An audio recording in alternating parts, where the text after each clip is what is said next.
कार्यक्रम में मेरे साथ उपस्थित उत्तर प्रदेश के राज्यपाल श्रीमती आनंदीबेन पटेल, ऊर्जावान और लोकप्रिय मुख्यमंत्री श्रीमान योगी आदित्यनाथ जी, भारत में जापान के एम्बेसडर श्रीमान सुजुकी सातोशी जी, संसद में मेरे सहयोगी राधा मोहन सिंह जी, काशी के सभी प्रबुद्धजन और सम्मानित साथियों, अभी अपने पिछले कार्यक्रम में मैंने काशीवासियों से कहा था कि इस बार काफी लंबे समय बाद आपके बीच आने का सौभाग्य मिला, लेकिन बनारस का मिजाज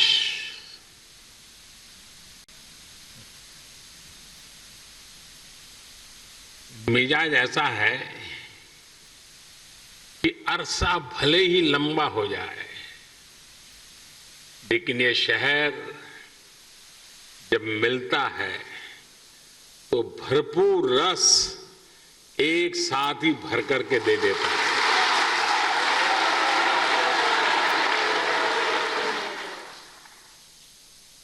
अब आप देखिए, भले दिन ज्यादा हो गए हों, लेकिन जब काशी ने बुलाया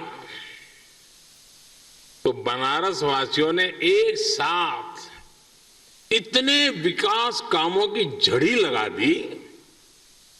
एक तरह से आज महादेव के आशीर्वाद से काशीवासियों ने विकास की गंगा बहा दी है।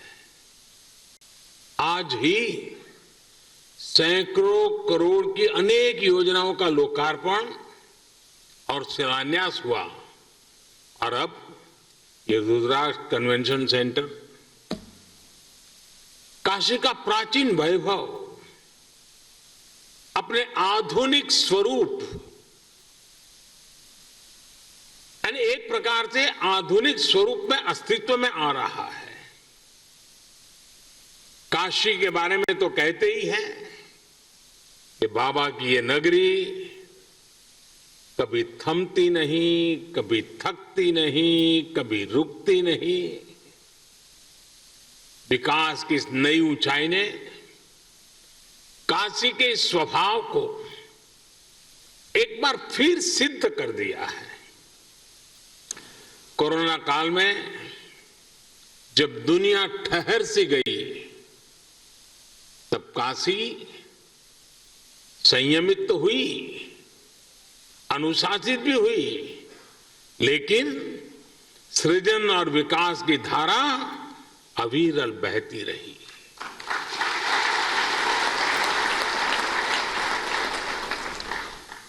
काशी के विकास के ये आयाम,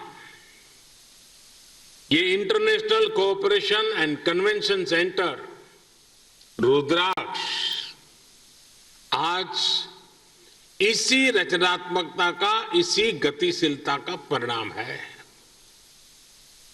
मैं आप सभी को, काशी के हर एक जन को इस उपलब्धि के लिए हार्दिक बधाई देता हूं।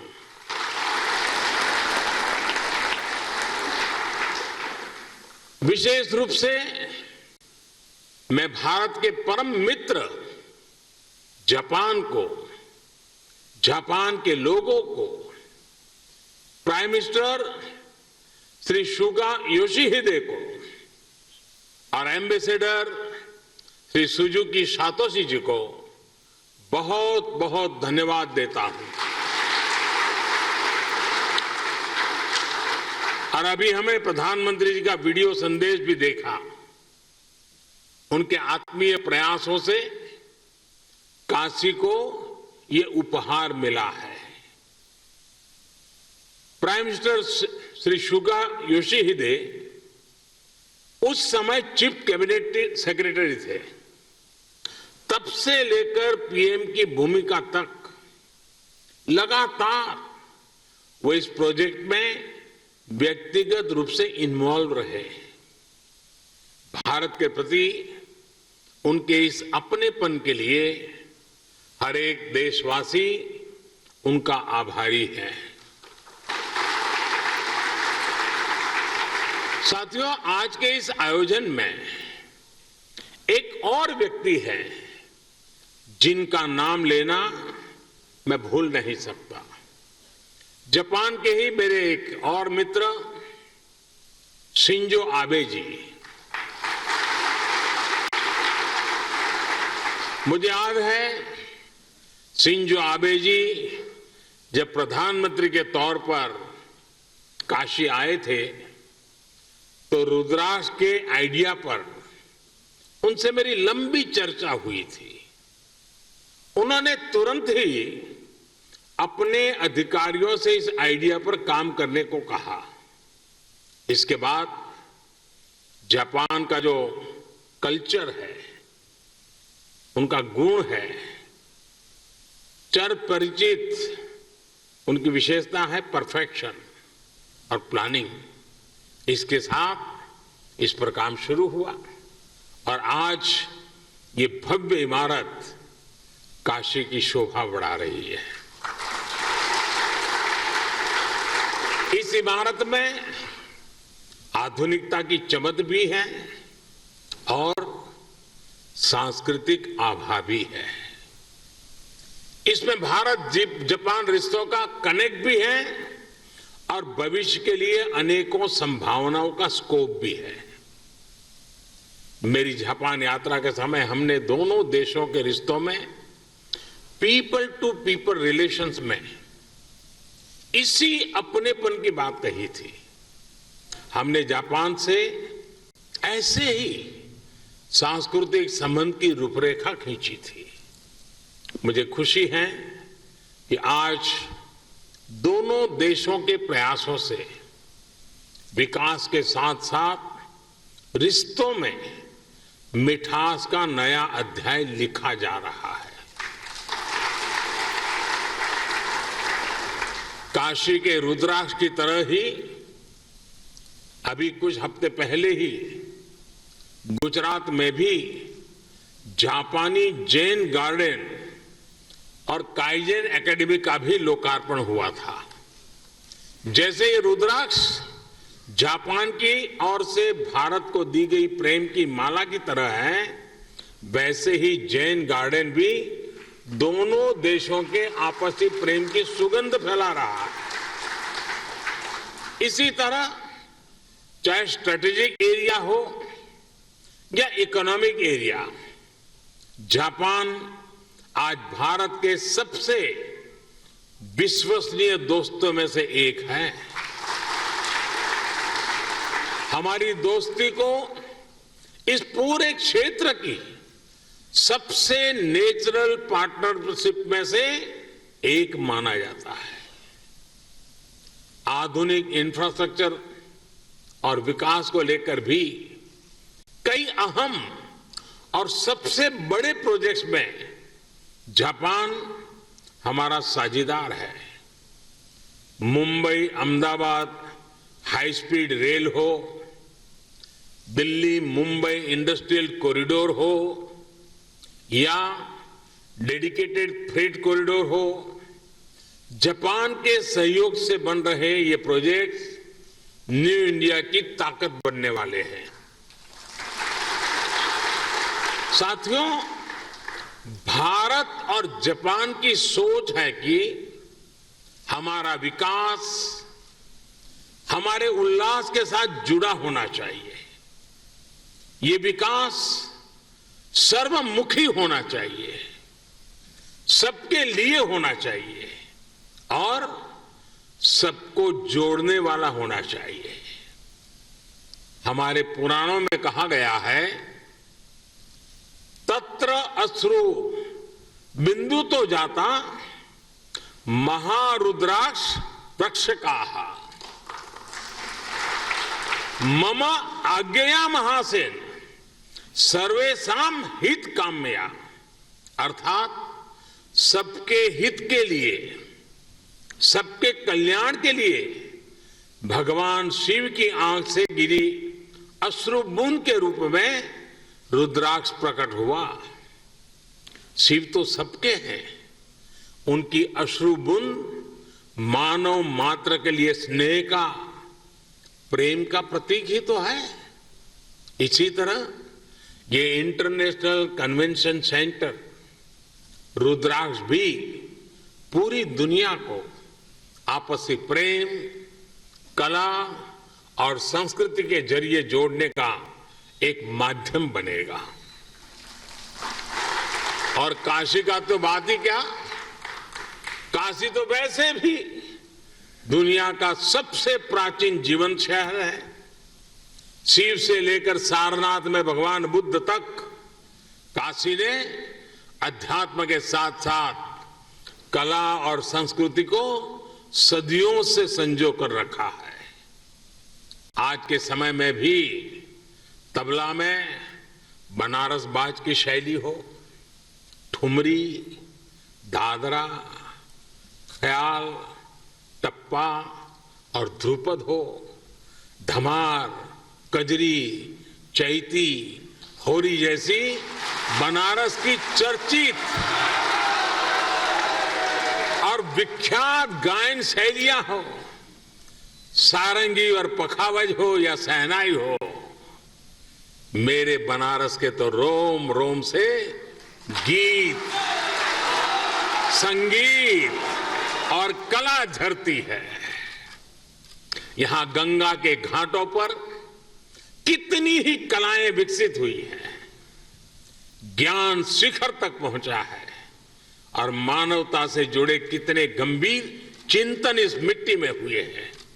और इसलिए बनारस गीत संगीत का, धर्म अध्यात्म का, ज्ञान विज्ञान का एक बहुत बड़ा ग्लोबल सेंटर बन सकता है।